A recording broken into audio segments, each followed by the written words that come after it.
Apakah kau pernah berpikir tentang pusat bumi? Sepertinya ada makhluk hidup di dalam sana. Pusat bumi berjarak sekitar 6.000 km dari permukaan. Selama berpuluh-puluh tahun, para ilmuwan tidak pernah berhenti meneliti pusat bumi. Dan penelitian paling terkenal adalah proyek Super Drilling Soviet. Kedalaman pengeboran saat itu mencapai 13.000 meter. Itu masih cukup jauh dari pusat bumi yang sebenarnya. Saat berada pada jarak itu, para peneliti mendengar di bawah tanah suara-suara tangisan, seperti orang ketakutan. Jack pun merekam suara itu dan mendengarkannya.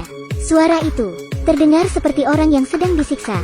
Jadi mereka berspekulasi, sepertinya mereka telah menggali pintu neraka. Kemudian, ketika berbagai fenomena supernatural terus muncul, proyek itu terpaksa dihentikan. Tapi ketertarikan Jack pada pusat bumi tak padam begitu saja.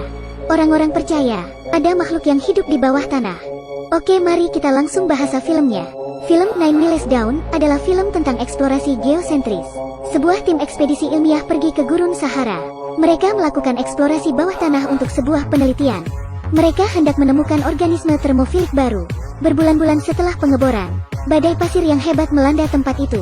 Tim ekspedisi itu pun hilang kontak dengan dunia luar. Jack, seorang ketua tim investigasi, memimpin penyelidikan itu. Mereka hendak mencari para tim ekspedisi yang hilang. Ia diminta untuk menyelidiki Gurun Sahara. Terlihat Jack telah tiba di area pengeboran, dan ia tak menemukan siapapun di sana. Serta banyak peralatan ditinggalkan begitu saja, seperti sudah tak digunakan dalam waktu yang lama. Lalu ia mulai mencari di sekitar laboratorium. Ia berharap dapat menemukan petunjuk di sana. Tapi di dalam sana ia tak menemukan apa-apa. Ia hanya melihat simbol aneh di dinding laboratorium. Jack tak mengerti. Malam pun tiba. Karena badai pasir yang hebat, Jack pun harus bermalam di laboratorium itu. Keesokan harinya, gurun itu sudah tenang. Lalu Jack kembali ke mobilnya. Ia melapor ke kantor pusat melalui radio. Tapi saat itu tiba-tiba seseorang muncul dari kejauhan. Jack pun memeriksanya dengan teropong. Ia melihat seorang wanita yang berlari di kejauhan. Wanita itu mengenakan celana pendek dan earphone. Ia seperti sedang berolahraga di pagi hari. Di gurun yang sunyi itu, wanita itu terlihat mencurigakan. Jack pun menanyakan identitas wanita itu. Tapi wanita itu tak menjawabnya. Ia berkata jika ia hendak mandi dan berganti baju. Jack menjadi semakin penasaran dengan wanita itu. Lalu ia mengikutinya ke dalam laboratorium. Setelah wanita itu mandi, akhirnya ia menjadi lebih baik dan menceritakan apa yang telah terjadi. Dia adalah Jenny Christiansen atau JC, salah satu dari tim ekspedisi. Semua tim ekspedisi telah tewas kecuali dirinya. Dan mereka semua tewas tanpa jelas penyebabnya. Kebanyakan dari mereka bunuh diri, dan sisanya karena penyakit tua. JC mengatakan pada Jack, gurun itu sangat aneh, dan menyuruhnya pergi dari sana sesegera mungkin. Lalu Jack melaporkan itu ke kantor pusat. Namun kantor pusat harus memeriksa terlebih dahulu identitas JC, dan meminta Jack untuk menahannya terlebih dahulu. Ia pun tinggal di sana sambil menunggu pasokan makanan. JC yang melihat Jack tak segera pergi dari sana, ia harus menemani Jack untuk memeriksa area pengeboran. Proyek pengeboran yang dilakukan oleh tim ekspedisi itu telah mencapai 14 km di bawah permukaan tanah. Di dalam lubang pengeboran itu, sepertinya ada gas yang asing. Gas itu menyebar di sepanjang kepala sumur. Mungkin itu adalah penyebab para tim ekspedisi melakukan bunuh diri. Jack pun semakin penasaran. Ia memeriksa kepala sumur itu, dan terlihat di dalam sana tak berujung. Lalu ia melempar sesuatu ke dalamnya, dan benda itu sampai di ujung dengan waktu 5 menit. Di dalam sana sangatlah sunyi. Tak terdengar getaran apapun. Jack pun terdiam sejenak. Lalu ia merasa pusing. Saat ia mencoba berdiri, ia mengalami kesulitan, dan akhirnya terjatuh. JC pun membawanya ke ruang istirahat. Jack yang dalam keadaan linglung, dipenuhi dengan ilusi. Ia tak bisa apa-apa dan hanya berteriak. JC yang mendengarnya segera menghampirinya dan memeriksa. Hingga akhirnya Jack sadar kembali, dan ilusinya hilang. Lalu ia beristirahat sejenak, dan melapor pada kantor pusat lagi. Orang-orang di kantor pusat pun mulai menyelidiki. Dalam tim ekspedisi sebelumnya tak ada yang berjenis kelamin perempuan, yang berarti identitas JC palsu. Jack pun menemui JC dan menanyakan siapa dirinya yang sebenarnya, dan mengapa namanya tak terdaftar dalam tim ekspedisi. JC pun menjawab, karena sangat jarang wanita masuk dalam tim ekspedisi. Para wanita tidak diizinkan ikut dalam tim itu. Untuk menggapai mimpinya dalam penelitian ini, ia pun menemui ketua tim ekspedisi dan memohon untuk ikut tanpa digaji. Hingga akhirnya ketua tim itu pun mengizinkannya. Ia pun akhirnya ikut dalam tim itu, dan namanya tak ada dalam daftar. Jawabannya terdengar tak meyakinkan. Jack merasa ada yang tidak beres. Lalu JC mengambil sebuah kaset video yang menunjukkan pekerjaannya dalam tim ekspedisi itu. Sementara ini Jack pun mempercayainya. dan tak menyerangnya. Ia mulai lebih lembut pada JC. Beberapa hari lagi tim penyelamat akan datang. Keduanya pun tak tahu harus apa. Akhirnya mereka mengobrol. Tanpa disadari, hubungan keduanya pun semakin dekat. Di tengah gurun yang sepi dan sunyi, pria dan wanita hidup bersama setiap harinya, membuat mereka merasakan sesuatu yang tak bisa dihindari. Malam itu, JC mengenakan sebuah gaun dan makan malam bersama Jack. Jack memiliki latar belakang yang bermasalah. Ia memiliki keluarga, dan ia selalu sibuk dengan pekerjaannya, dan seringkali mengabaikan istrinya, yang membuat istrinya tertekan dan akhirnya bunuh diri, yang juga membawa kedua anaknya. Keluarganya yang harusnya hidup bahagia, kini hanya tersisa Jack sendiri. Jack menyalahkan dirinya. Ia berpikir jika ialah penyebab semuanya. Kini ia merasakan cinta JC, yang membuatnya tenggelam. Tapi JC sepertinya sudah mengetahui Jack. Ia pun menenangkan Jack. Dengan kelembutan JC, Jack pun teropikat, hingga keduanya tidur bersama. Setelah itu Jack segera tidur. Pemandangan akan istrinya yang bunuh diri muncul dalam mimpinya. Wanita yang ada di mimpinya tampak seperti istrinya. Perasaan JC pun seketika menjadi rumit. Dengan mimpi buruk yang selalu hadir, Jack mulai mengalami gangguan mental. Ia tak bisa membedakan fantasi dan realita, dan tak tahu mana yang benar dan salah. Pagi itu, JC sedang berlari. Jack pun bangun dan menonton video lagi.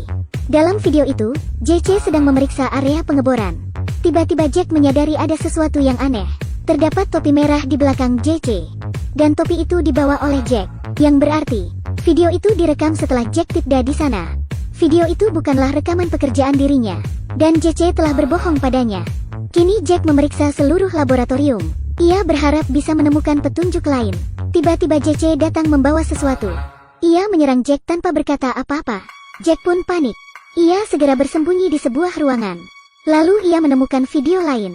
Video itu direkam oleh ketua tim ekspedisi. Ketua itu berkata jika wanita yang ada di sana adalah setan dari bawah tanah. Ia dapat berubah menjadi berbagai wujud yang membuat para pria kebingungan. Jack yang melihat video itu semakin yakin dengan dugaannya.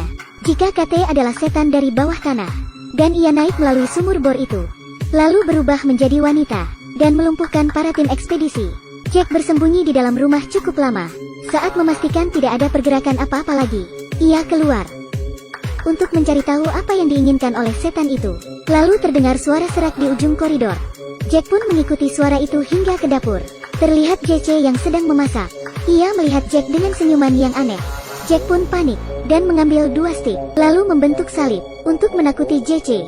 JC pun tertawa saat melihatnya. JC berpikir itu adalah hal yang aneh. Ia tak akan hancur dengan itu. Kini Jack tak bisa apa-apa. Melihat Jack terdiam, JC tak berbuat apa-apa. Ia hanya tersenyum dan pergi. Setelah JC pergi, Jack tiba-tiba melihat almarhum istrinya dan anak-anaknya. Ilusinya datang lagi. Terlihat istri dan anak-anaknya sedang merayakan ulang tahunnya. Jack pun menghampiri mereka untuk meniup lilin. Tapi sekeras apapun ia coba, lilin itu tetap menyala. Jack pun bingung. JC yang berada di luar mengingatkannya jika itu semua adalah ilusinya, dan menyuruhnya keluar secepat mungkin. Jack yang merasa terganggu menjadi sangat marah. Ia pun menuju keluar dan hendak menusuk JC. Lalu JC menuju ke laboratorium dengan kesakitan. Jack yang sudah gila membawa sebotol bensin, dan hendak membakar semua yang ada di sana. JC yang melihat situasi tak terkendali, memilih bersembunyi di dalam lemari. Lalu Jack membakar bensin itu. Api pun memenuhi laboratorium itu. Saat itu juga, tim penyelamat datang. Mereka membawa Jack dan JC.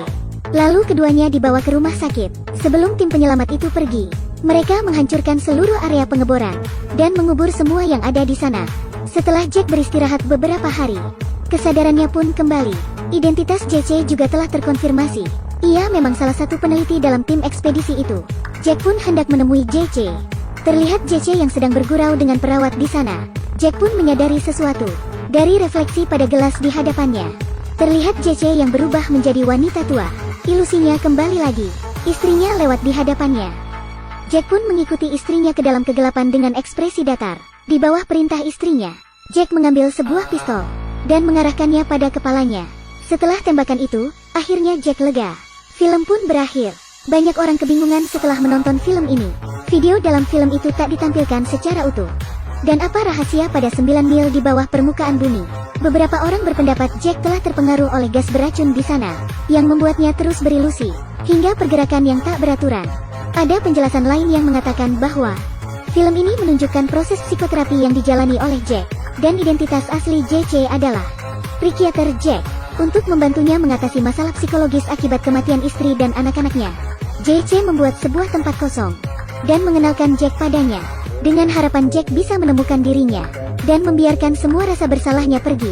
Tapi sayangnya JC gagal. Jack akhirnya memutuskan untuk mati agar ia lega. Bagaimana pendapat kalian? Coba tuliskan di kolom komentar.